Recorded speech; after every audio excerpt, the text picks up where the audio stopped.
Hey everybody. Today, now Red really wants my hat. Today this month's theme of Conscious Horse, Conscious Rider, we have a theme that is something like,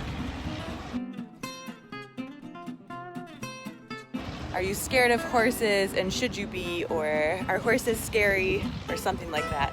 And I had this big spiel of what I was gonna say, but now I can't remember because these guys are not scary and they're being really funny. But one of the things, so there's so many people, even people that own horses are around horses a lot, can get scared from day to day, or even like develop a weird thing with their own horse or different horses, or they're comfortable around their horse and not other horses. But one thing that you always have are questions. And with the Access Consciousness tools and the Conscious Horse, Conscious Rider tools, you always have questions that will give you awarenesses.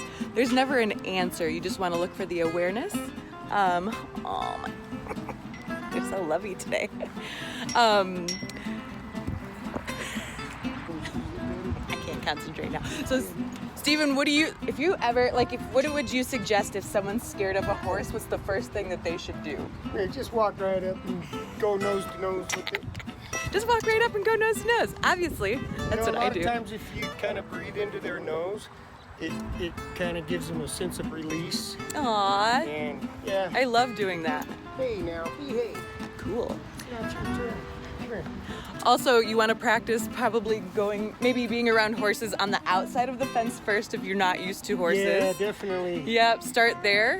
And horses are big, so they bring up all kinds of stuff for us because there's a bigger animal. But really, if you ask, hey, can I come up to you? And you get an expansive feeling, or they look, their ears are up, their eyes are soft, then it's probably okay to approach the horse.